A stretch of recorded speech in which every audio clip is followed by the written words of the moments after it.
Pelo sinal da Santa Cruz, livrai-nos Deus Nosso Senhor dos nossos inimigos, em nome do Pai, do Filho e do Espírito Santo. Amém. Meu Senhor e meu Deus, creio firmemente que estás aqui, que me vês, que me ouves. Adoro-te com profunda reverência. Peço-te perdão dos meus pecados e graça para fazer com fruto este tempo de oração. Minha Mãe Imaculada, São José, meu Pai e Senhor, meu anjo da guarda, intercedei por mim.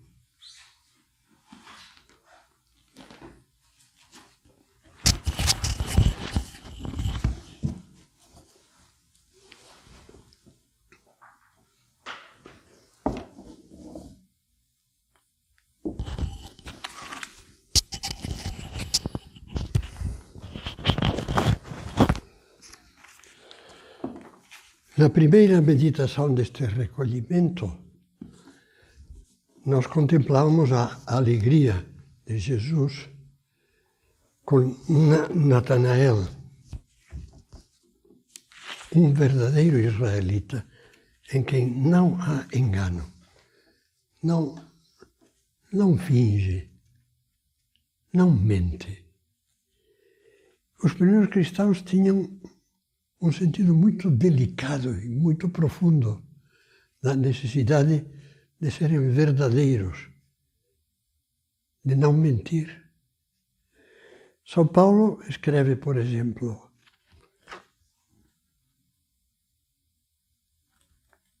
tendo vós rompido com a mentira, quer dizer, dá como coisa assente que o cristão, depois de receber o batismo, rompeu com a mentira.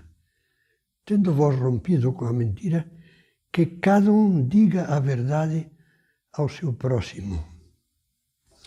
Isto que São Paulo nos pede, que é o normal para um cristão e para um homem honrado em geral, seja qual for a religião, ou mesmo que não tenha nenhuma religião, isso que é o normal, que cada um diga a verdade ao seu próximo, é o que a ética chama virtude da veracidade. E o Catecismo da Igreja diz que essa virtude consiste em mostrar-se verdadeiro no agir e no falar, guardando-se da duplicidade, da simulação, da dissimulação e da hipocrisia. E São Tomás de Aquino, citado também pelo Catecismo, dá um motivo muito razoável. Os homens não poderiam viver juntos se não tivessem confiança recíproca. Quer dizer, se não manifestassem a verdade uns aos outros. O homem deve honestamente ao outro a manifestação da verdade. Quando na sociedade se introduz a mentira, o engano, a simulação, a vida social se torna asfixiante. Receios, desconfianças, etc. Medo de que as coisas que nós dizemos, as verdades sinceras que nós dizemos, sejam mal interpretadas, mal utilizadas. A virtude da veracidade é dizer a verdade. Agora, eu vou fazer uma pergunta que talvez lhe estranhe. Dizer a verdade sempre é virtude? Resposta: não. Às vezes, dizer a verdade é pecado. E pode, inclusive, ser pecado grave, como veremos a seguir. Só é virtude dizer a verdade quando está unida essa veracidade a outras três virtudes: a justiça, a caridade, que é o amor ao próximo, e a discrição ou prudência. Justiça, caridade, discrição. Veja o que diz o Catecismo da Igreja sobre a mentira. Diz: mentir é induzir em erro aquele que tem o direito de conhecer a verdade. Às vezes há perguntas indiscretas de uma pessoa que não tem nenhum direito de conhecer as coisas, a verdade, o que acontece, e que insiste. E temos que evitar mentir, dizer uma mentira redonda, grossa, dizer o contrário do que é. Mas negar-nos a responder, isso sim. Ou achar uma desculpa para acabar a conversa. Dizer a verdade é quem tem o direito de conhecer a verdade. É óbvio, nas compras, nas vendas, quem não diz a verdade está dando um golpe. Está vendendo gato por lebre. Quer dizer, nessas transações é preciso ser honesto, dizer a verdade. Quando se trata de uma legítima autoridade que indaga algo que realmente tem o direito de perguntar, tem que se responder honestamente. Quando o médico interroga, é uma besteira não dizer todos os sintomas. Bom, isso nem deveria servir de exemplo do que estou dizendo agora. Mas, por exemplo, a Igreja, é natural que a Igreja pesquise a verdade antes da celebração de um casamento. Por que a Igreja exige, pede, antes da celebração de um casamento católico, a certidão de batismo? Porque se a pessoa não fosse batizada, o casamento seria nulo. Porque exige uma certidão negativa de matrimônio válido na Igreja, que às vezes tem que ser solicitado em outro estado, longe, e demora, porque já assim evita o perigo de enganos, de bigamia, de uma pobre mãe de família que está num estado longínquo, pobre, com dificuldades, e o marido foi ganhar a vida para ajudar a família, ajudar os filhos, e agora enrola e pretende disfarçar o seu casamento e casar com outro. Isso é um crime, lógico. A Igreja tem todo o direito de pedir essas coisas que garantem que não se prejudica a um terceiro, nem se faz uma falsidade. Há circunstâncias em que dizer a verdade é uma injustiça. E, concretamente, é muito claro em duas matérias. Primeiro, a difamação. Assim como a calúnia consiste em dizer uma falsidade e atribuir à pessoa uma coisa, um crime, um ato ruim que a pessoa não fez, ou umas palavras que a comprometem, mas que a pessoa de fato não falou. Então, difamar, caluniar, perdão, é dizer uma mentira. Quer dizer, além de ser uma falta de justiça, é uma falta de caridade muito grave, porque mancha injustamente a honra de uma pessoa. Agora, a difamação não é mentir, é dizer a verdade.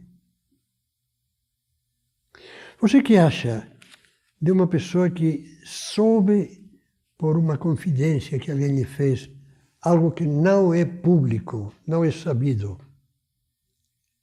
e chega a um menino de 12 anos e lhe diz: tua mãe não é tua mãe. Ele sempre pensou que aquela senhora era a mãe dele. Não, tua mãe era uma prostituta que teve um filho e o abandonou. Teu pai, esse filho é você.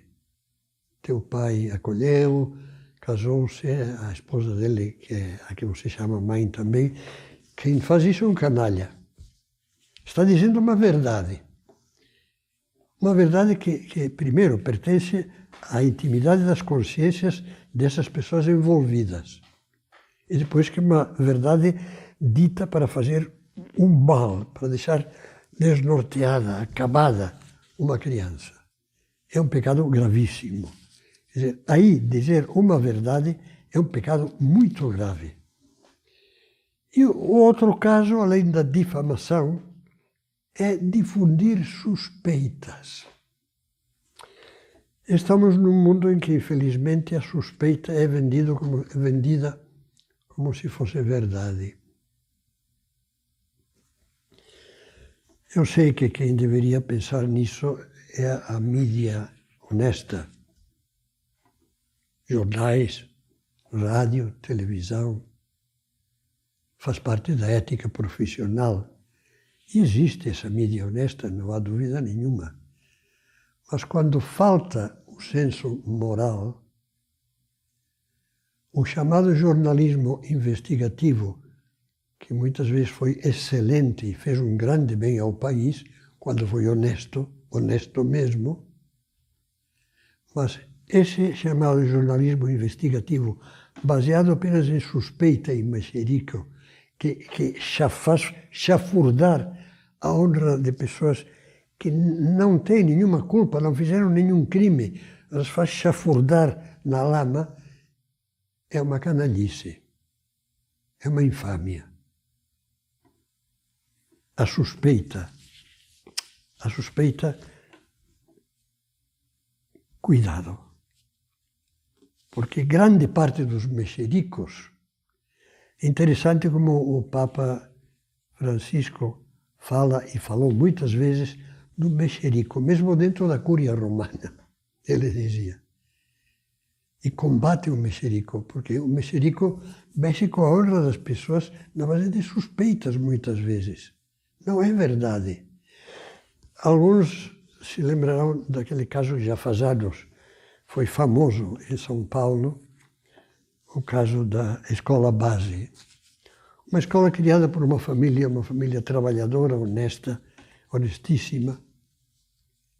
E de repente houve uma mãe um pouco nervosa, um pouco louca, que entendeu mal o que disse o filho dela, aluno dessa escola, que não sabia o que estava dizendo a criança. Mas ela entendeu como se tivesse sido que um professor ou o próprio diretor cometeu com o filhinho dela um atentado ao pudor e denunciou. E um delegado assumiu.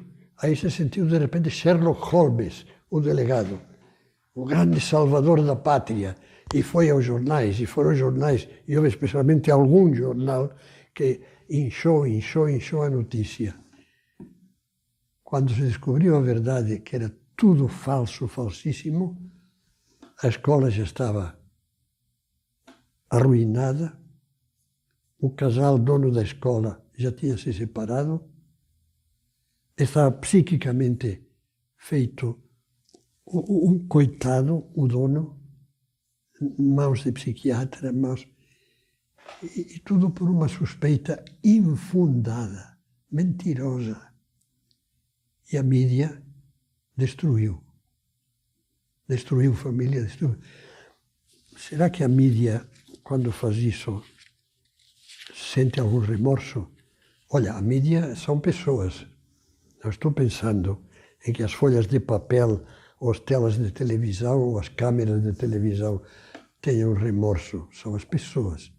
Eu não sei, mas gostaria de não estar na pele dos que fazem isso, sem remorso, no dia do juízo que virá, porque, tal como eu, todos eles morrerão e, como diz São Paulo, nos apresentaremos diante do tribunal de Cristo, onde a verdade resplandecerá. Justiça, dizia. A verdade deve ser dita com justiça. Depois, com caridade. Duas frases de São Paulo. Uma da primeira carta aos Coríntios diz: fazei tudo na caridade. É, vamos dizer, uma espécie de lema do cristão. Tudo que você fizer, faça-o no amor. Faça-o com amor. Quando sai do amor, Santo Agostinho nisso era muito, muito sensível. Em escritos dele, tem, por exemplo, escritos sobre a fé e a moral da Igreja, em que ele diz: todo aquele que interpreta a teologia, a moral, fora da caridade, erra. Não entendeu Deus. Não entendeu a palavra de Deus. Outra frase de São Paulo, depois de dizer fazei tudo na caridade, na carta aos Efésios, fala de praticar a verdade com caridade. Eu me lembro que o meu primeiro contato com o Opus Dei foi na minha cidade natal, onde havia uma residência de estudantes. Eu fiz um retiro numa Semana Santa, sendo aluno de terceiro ano de Direito. E fiz um retiro que éramos muito poucos, devíamos ser 8 ou 10. E estávamos na capela, no oratório, à volta do altar. Tinha uns assentos à volta do altar, de uma maneira muito íntima, muito perto do sacrário. Aliás, foi um retiro excelente, que nunca esqueci, esse retiro. Bom, mas neste retiro, o padre que dirigia o retiro nos fez notar que o altar tinha no seu frontal uma frase em latim, que essa frase da carta aos Efésios estava em latim: veritatem facientes in caritate, fazendo a verdade no amor, com caridade, dizendo a verdade no amor, com caridade. Aquela frase me ficou gravada. Talvez porque naquela cidade, a minha cidade de nascença, embora a minha cidade de vida, 80% de vida é São Paulo, mas naquela cidade, fazia anos, eu não alcancei isso, tinha havido uma campanha de calúnias contra o Opus Dei, movidas às vezes até por pessoas que deveriam fazer exatamente o contrário, que não tinha causado a não ser santificar as pessoas. No Opus Dei, que eram 4 gatos pingados. E aquilo os ajudou a ser melhores e a seguir o conselho do fundador: calar, rezar, perdoar e trabalhar. Não se deixar abalar. Calar, rezar, perdoar, trabalhar. É algo que é um lema sempre que nós nos sentimos abalados por alguma injustiça. Mas fazer a verdade com caridade. Às vezes há pessoas que dizem as coisas aos outros que são verdade. Isso, infelizmente, se dá muito em famílias, em pessoas que têm uma certa intimidade, que quer dizer, jogam as verdades na cara do outro como se fossem pedras. Espetam as verdades como se fossem punhais, uma punhalada. Porque você é isto, porque você fez aquilo, vai me ouvir. E há muitos que são os covardes, que só dizem essas verdades que, ferindo, como uma explosão de ira, só as dizem quando estão irritados e perdendo o domínio, porque não têm covardia de falar. Por isso, eu entendo muito bem que São José Maria insistisse. Isso pode ser visto no livro Caminho em muitos pontos. Não fales quando sentes a indignação pela falta cometida. Espera pelo dia seguinte, ou mais ainda. E então, com a intenção purificada, não deixes de repreender. Pais, mães, professores, não acham que seria muito bom fazer isso? E outro pensamento do mesmo livro Caminho, eu resumo a ideia um pouco mais extenso, mas diz, não falar quando estamos irritados, porque sempre vamos dizer muito mais, vamos dizer pelo menos algo mais que não quereríamos dizer e depois nos arrependeremos. E é verdade. Aí solta de repente, explode, tira o estopim da bomba e sai estilhaços por tudo quanto é lado. Portanto, a verdade com caridade. E as verdades, isso que dizem, esse vai me ouvir, vou dizer umas verdades. Não, espera aí. As verdades, às vezes, convém dizê-las, mas com lealdade. E fazer o que Jesus ensina no Evangelho. Não sei se você se lembra desse trecho, por exemplo, do Evangelho de São Mateus. Se o teu irmão pecar, vai corrigi-lo a sós contigo. Se ele te ouvir, ganhaste o teu irmão. Jesus diz sim, é bom dizer verdades aos outros, mas a sós, com confiança, com carinho, com afeto, para ganhar aquele coração. Não para machucar, como eu dizia antes, um pouco expressivamente demais, para espetar uma faca. Não. É a correção fraterna que se chama, que os bons cristãos sabem praticar, dizendo a verdade como deve ser dita. Onde, quando e como convém. A verdade não pode ser dita de qualquer jeito. Por exemplo, pais que dizem um pouco certas verdades um ao outro, o pai e a mãe ao pai, diante das crianças, diante dos filhos. É um desastre isso. Falem, calma, espera pelo dia seguinte. Falem a sós, que é o que diz Jesus. Vai corrigi-lo a sós contigo. A sós.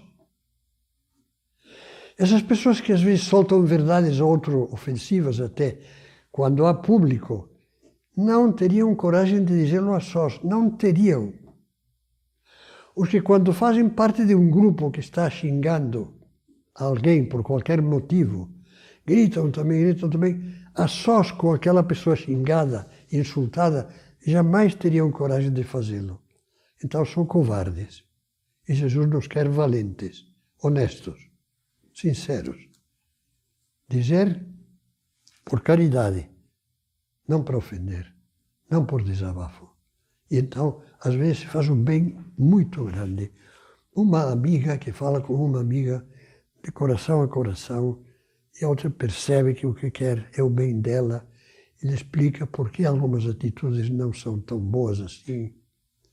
O namorado que explica a namorada, ou vice-versa, a namorada que explica ao namorado que certas atitudes não estão muito certas diante de Deus. E o diz com afeto, com carinho, não diz dando patada. Ajuda, o outro melhora, ou a outra melhora. Vão se tornando mais dignos, vão ganhando sentido da virtude.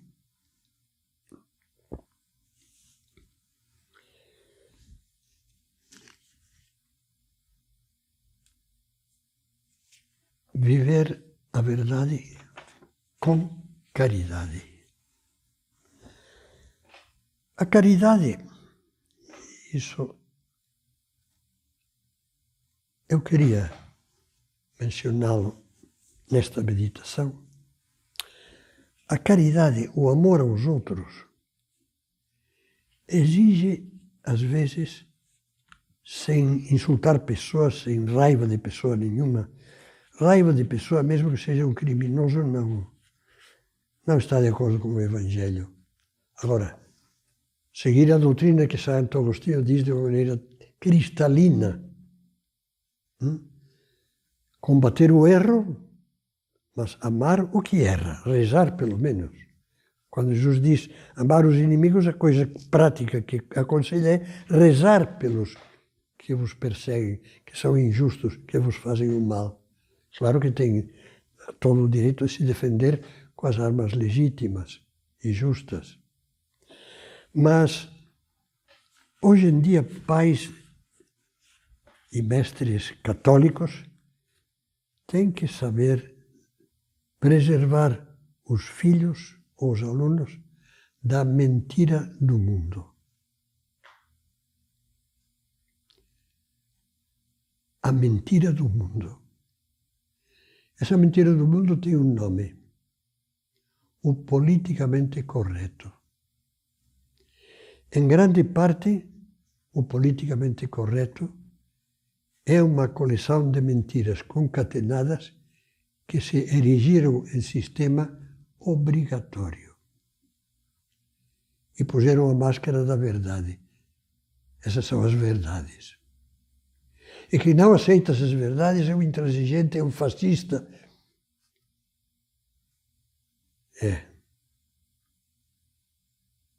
É um fundamentalista. É uma pessoa desprezível. E então se cai na ditadura do relativismo, como dizia o Papa Bento XVI. Ninguém pode defender uma verdade. Tudo é relativo, não há verdades, exceto as que o politicamente correto impõe. As que o politicamente correto, que é mentiroso de alto a baixo, impõe, são as únicas verdades. O ano passado, o cardeal prefeito da congregação para o culto divino e a disciplina dos sacramentos, que é como o ministério que no Vaticano, colaborando com o Papa, se ocupa do culto divino, da liturgia, dos sacramentos. Esse cardeal, que é um cardeal africano, natural da República da Guiné Ocidental, que aliás foi perseguido no seu país, porque a maioria, por um lado, a maioria são muçulmanos, e por outro, o governo era comunista. Não sei se ainda é. Mas lançou um livro que é interessante, tem como título Palavras dos Discípulos de Emaús. Está anoitecendo e o dia já declina. Nos diversos países deram traduções, mas todas dizendo o mesmo, as palavras do Evangelho, quando os discípulos de Emaús pedem a Cristo que fique com eles. Já está escurecendo, o dia declina. E ele falava de que aquele incêndio de Notre-Dame de Paris, que deixou desolados todos os que têm coração sincero, não têm fanatismos anti de nada, crentes ou não crentes, sobretudo católicos. Quantos se via lá na televisão, enquanto caía aquele pináculo da Notre-Dame de Paris, aquela igreja antiquíssima, caía, queimada pelo fogo, choravam, estavam com o terço na mão, estavam rezando. E o cardeal Sará, que assim se chama, diz assim: hoje, em todos os cantos, ele se referia à Europa, mas também a nós nos toca uma parte disso. Em todos os cantos a igreja parece estar em chamas. Parece devastada por um incêndio muito mais destrutivo que o da Catedral de Notre-Dame.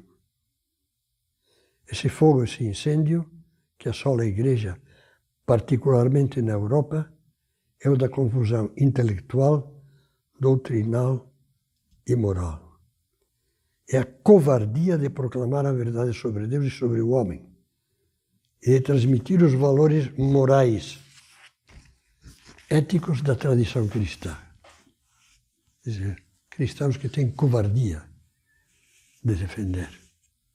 É a perda da fé, do espírito de fé. A perda do sentido da objetividade da fé. O contrário dessa objetividade da fé, que tudo é relativo e nada é verdade. Portanto, a perda do sentido de Deus. E mostra atitudes covardes nas quais incorrem católicos e até pessoas que por vocação deveriam estar a serviço de Deus da manhã à noite e da noite à manhã.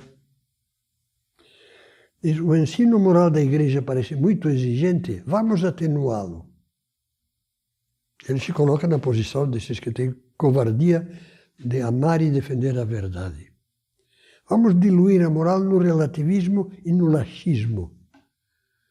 Vamos colocar mais o foco nas questões sociais. A doutrina católica é criticada na mídia, mudemos a doutrina. Vamos adaptá-la às mentalidades e perversidades morais do nosso tempo. Vamos adaptá-la à nova ética global promovida pelas Nações Unidas, dizia o cardeal. Vamos adaptá-la à ideologia de gênero. Queremos fazer da Igreja uma sociedade mais humana e mais horizontal. Queremos que ela fale a língua da mídia. Queremos torná-la popular. Mas uma tal Igreja não interessa a ninguém.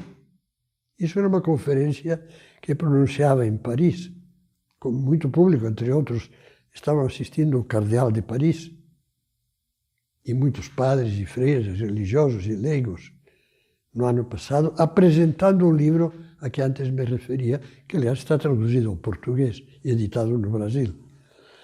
Mas ele dizia, se essa igreja moderninha, entre aspas, que brinca de namorar com essas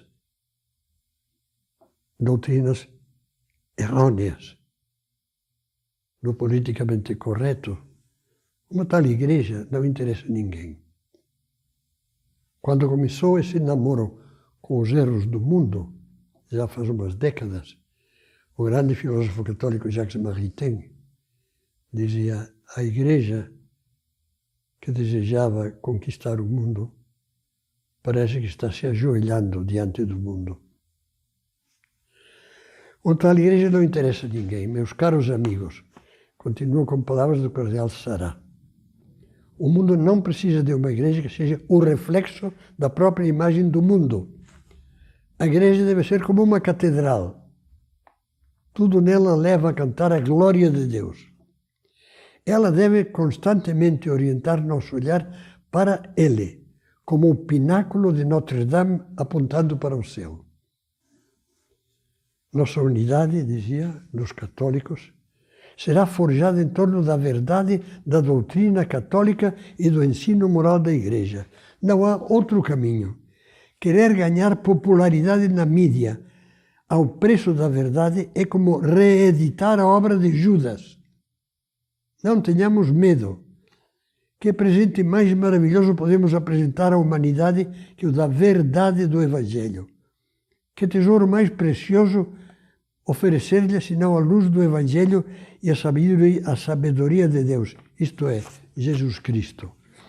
Não quero me estender mais neste ponto, mas acho que pais, sobretudo, que são responsáveis pela educação dos filhos, professores, mestres católicos responsáveis, que têm almas nas suas mãos, deveriam meditar nestas coisas. Não para entrar em polêmicas azedas, incendiárias, não. Isso não leva a nada, leva só a brigas. Mas para sentir a necessidade de dar a verdadeira doutrina e fazê-la amar, apresentá-la de tal maneira como ela é, que a verdadeira doutrina é amável, a verdadeira doutrina é empolgante, a verdadeira doutrina convida a dar a vida por ela, a verdadeira fé. Finalmente, eu dava 3 virtudes que tornam autêntica a veracidade, a justiça, a caridade e a discrição, porque às vezes há verdades que têm que ser guardadas. Eu agora não vou poder me entreter nisto, já me alonguei um pouco demais, mas o que acontece? Que há segredos legítimos. Segredo profissional, segredo confiado, uma pessoa que, uma coisa da intimidade dela que não afeta o povo, nem a ordem pública, nem a sociedade, nem faz mal a ninguém, não divulgá-la, mas confia, olha, tal coisa, tal outra. A pessoa que aceita, alguns cinicamente dizem, se você quer divulgar algo, peça a alguém, conte a alguém e peça-lhe que guarde segredo. Daqui a pouco todo mundo vai ficar sabendo. Bom, isso é ironia, lógico. Mas, moralmente, um segredo que nos foi confiado, nós não podemos usar dele, não nos pertence. Qual é a única exceção? Eu vou ler, e assim simplificamos o que diz o Catecismo da Igreja Católica. Aí está também o segredo profissional, lógico. Só um segredo que não há nada, nem a morte, nem nada pode justificar a revelação. É um segredo que quem o tem deve guardá-lo mesmo que o esfolem vivo, mesmo que o queimem vivo, mesmo que o matem. É o segredo da confissão. Que diz o Catecismo da Igreja? Nos casos em que a retenção dos segredos causasse àquele que os confia, àquele que os recebe, ou a um terceiro, prejuízos muito mais graves e somente evitáveis pela divulgação da verdade, podem e às vezes devem ser revelados. Por exemplo, o segredo médico. O médico e o advogado têm o sigilo profissional, o segredo profissional. Mas, se guardar esse segredo, imagina os médicos, pode resultar num dano público. Tem que dizer. Há uma pessoa que tem essa doença epidêmica. E ela me confiou em segredo, mas não dá para guardar esses segredos. Vou terminar, não vamos alongar mais. Vamos pedir a Nossa Senhora que nos ajude a amar a verdade, a amar a sinceridade, alegrar-nos com ela como Cristo se alegra, a amar a luz, a procurar a luz, aquelas frases tão bonitas que nós líamos no Santo Evangelho. E eu diria, como resumindo, seja sincero com Deus, e então aprenderá a ser sincero com o próximo. Acho que é o melhor conselho que eu, no final desta meditação, lhe posso dar. Procura primeiro o que viemos na primeira meditação. Uma grande sinceridade com Deus. Aí será fácil guardar a verdade, ser veraz, viver a veracidade com o próximo.